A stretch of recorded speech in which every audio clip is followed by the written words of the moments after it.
A gente segue repercutindo aqui o Boletim em Foco, gente, inclusive para analisar um pouco mais as projeções do relatório que foi divulgado hoje pela manhã. Eu converso com Marcelo Bolzan, especialista em investimentos e sócio da The Hill Capital. Tudo bem, Marcelo? Bem-vindo mais uma vez. Bom dia para você. Bom dia, Muriel. Prazer falar contigo aqui na CNN. O prazer é nosso. Quero te ouvir sobre a projeção, como é que você está entendendo agora esse cenário. Novamente, uma queda expressiva do IPCA, mas dessa vez foi uma queda ainda maior para esse ano de 2025, agora 5,25%. Qual que é a projeção imediata que você avalia e por que a gente está vendo, então, uma queda do IPCA que estava um pouquinho mais alto na semana passada e aí a gente tem uma redução significativa agora para 5,25% na sua percepção, Marcelo? Olha, Muriel, da semana passada para cá, a grande novidade foi a divulgação do IPCA na semana passada. O IPCA ele vem em 0,26, em 12 meses acumula 5,32 e foi uma redução, principalmente ali quando a gente olha a parte de transportes e de alimentos. Então, uma pressão menor nos indicadores de inflação. E realmente foi uma grande surpresa. A nossa expectativa aqui para esse número de IPCA ele era mais próximo de 0,31. Então, todo o mercado ele acabou se reajustando, né, com esses dados mais recentes, e isso que explica essa expectativa de IPCA pelo Boletim Focus de 5,25. Para o próximo ano, né, para 26, não muda as projeções, a expectativa ali é de 4,5%. Então, acho que essa foi a grande novidade, né, quando a gente olha ali a inflação. Acho que um ponto importante é que o câmbio ele vem surpreendendo. Mesmo com a escalada dos conflitos lá fora, a gente vê um dólar num patamar muito menor do que a gente viu no início do ano, por exemplo, quando ele estava acima de 6. Então, isso contribui para uma menor pressão inflacionária também. Eu queria até continuar falando sobre esse dado do IPCA e que agora fez com que a gente visse esse cenário do Boletim Focus tendo essa atualização bem forte também. A gente pode acreditar essa queda do IPCA e aí, consequentemente, o Boletim Focus também caindo e derrubando o IPCA para 2025. Para que, então, nesse caso, o IPCA está caindo na sua percepção? Porque a gente pode, talvez, falar que já é um efeito de uma política monetária mais restritiva, como a gente tem acompanhado, ou talvez ainda não tenha chegado lá, porque a gente sabe que demora aí mais ou menos uns 6 meses para realmente sentir esse efeito, né? Olha, o patamar de juros atual de 14,75, ele já é bastante restritivo. É claro que existe ali, né, entre o Banco Central subir os juros e o impacto na economia, isso vai de 6 a 12 meses. Então, realmente, ele não é um impacto imediato.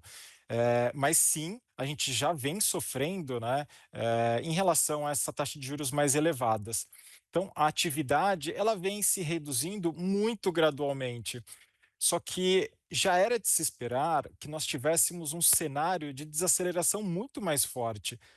No entanto, a gente vê ainda os dados de emprego bastante positivos, ou seja, um desemprego baixo. Quando a gente acompanha, né, de uma forma geral a economia, ela vem trazendo bons resultados. Então, o dado que saiu hoje pela manhã, o IBCBR, com alta de 0,2, e quando a gente compara ano a ano, a gente está falando de uma subida de 2,5%.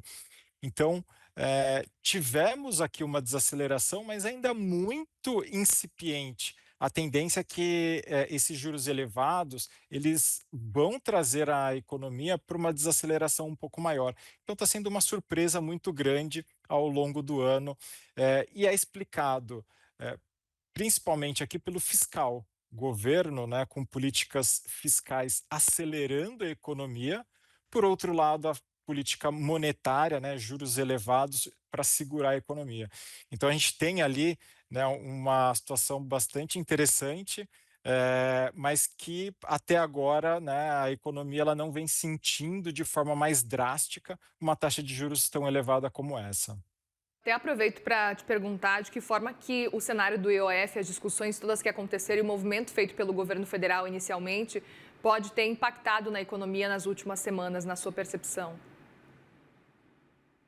Olha, Muriel, desde o primeiro decreto, ao final ali do mês de maio, aumentando o IOF, essas medidas elas iam encarecer demais o crédito e a tendência é que isso desestimularia a economia.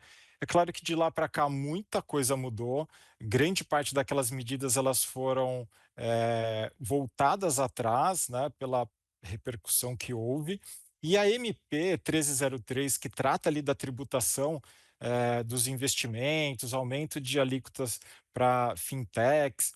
Então, tudo que a gente está vendo aqui, a gente está tratando, né, de basicamente de aumento de impostos, quando o governo deveria estar olhando pela outra ótica de contenção de gastos.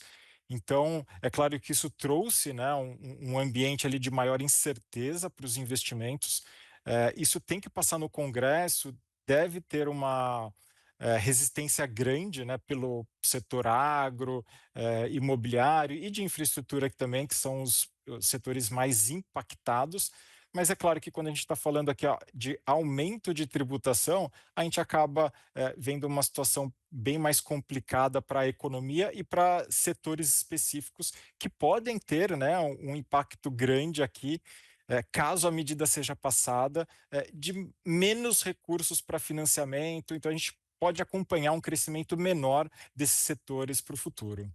Eu até aproveito para te perguntar, Marcelo, com relação ao dólar, que você já trouxe um pouquinho da sua percepção diante desse cenário de dólar que só cai.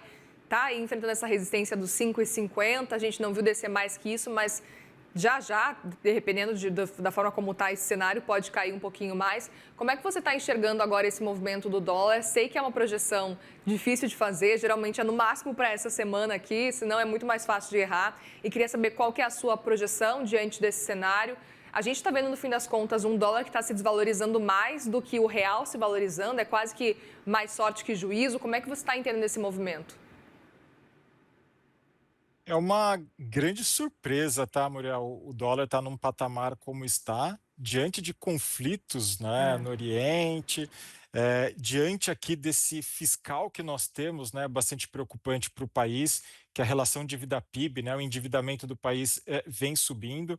Então, realmente é uma surpresa ele estar ali em 5,53. As nossas projeções aqui para o final desse e do próximo ano são um dólar mais próximo de 5,60. E por que isso? A gente observa o dólar perdendo valor mundialmente. Então, não é só no Brasil, né, que isso vem acontecendo, mas quando a gente olha os principais pares, o dólar ele vem perdendo ali um pouco de valor. Então, por isso que nós acabamos reajustando aqui as nossas projeções. De uma forma geral, no passado, a economia americana recebeu muitos recursos, seja porque os juros estão em patamares mais elevados, né, naquele intervalo de 4,25 a 4,5, então foi muito dinheiro para lá. Além disso, a Bolsa Americana nos últimos 2 anos subiu mais de 20%, então acabou levando, né, muitos recursos para a economia americana e por isso que a gente tinha o dólar nesse patamar. Agora a situação ela muda um pouco, então por isso que a gente tem um dólar, né, mais próximo de 5,60 para o final desse e do próximo ano. Para te perguntar com relação às projeções, olhando para o cenário de um segundo semestre aí. A gente estava ouvindo agora há pouco algum entrevistado também, ouvindo especialistas que dizem que talvez o cenário do segundo semestre não seja tão bom quanto a gente está vendo agora. Como é que você está avaliando esse futuro daqui para frente, diante do cenário que a gente tem aqui no nosso país? Eu concordo que o cenário será bem mais desafiador no segundo semestre, Muriel. Esses juros elevados, eles vão trazer um impacto na economia, e o impacto, né, que a gente acredita é uma desaceleração da atividade, um aumento do desemprego.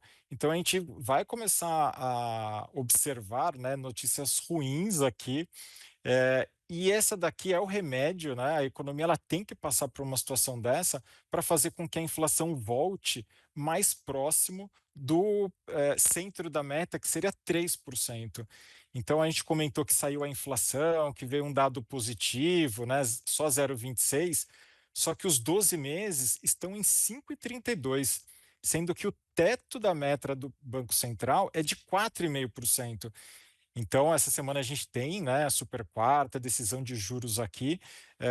De toda forma, a chance, né, do Banco Central, Galípolo, ter que se justificar porque nesse primeiro semestre a inflação ficou fora do teto, né, ela é praticamente 100%, né, está como certo isso.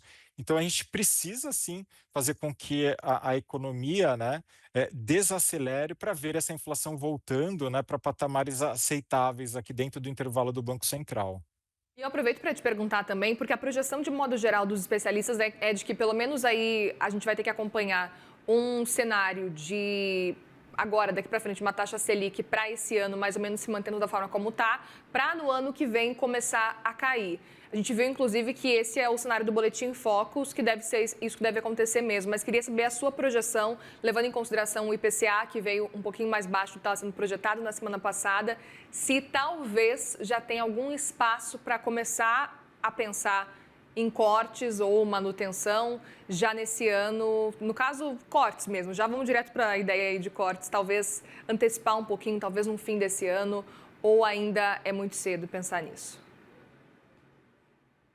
Olha, Muriel, para quarta-feira agora, o mercado está bem dividido entre mais uma subida de 0,25, chegando, né, a Selic em 15%, ou a manutenção em 14,75. A nossa expectativa aqui é de mais um aumento de 0,25, mesmo com os dados mais recentes, a inflação, esse câmbio melhor, né? Ainda assim, a inflação ela corre muito acima do teto e as expectativas futuras elas continuam desancoradas. Então, o Banco Central ele deveria fazer mais um aumento de 0,25, e esse aumento, né, a gente imagina que a Selic fique em 15% até o final desse ano. Então, assim como já foram, né, nas últimas comunicações do Banco Central, a expectativa é que tenha aqui juros elevados por mais tempo. Na última ata ele comenta, né, que está próximo do fim do ciclo. Isso significa que pode ter mais um aumento ou pode ter a manutenção, ele deixa em aberto, mas não significa que muito em breve a gente vai ter cortes de juros, não. A gente vai ter que esperar essa inflação, né, ficar mais próxima ali desse intervalo de 3% a 4,5% para começar esses cortes de juros. A nossa expectativa é que seja, né, no primeiro trimestre de 26. Veremos então. Marcelo Bolzan, muito obrigada mais uma vez pela presença aqui. Boa semana para você. Sempre um prazer, Muriel. Bom dia de negócios a todos. Obrigada, por aí também.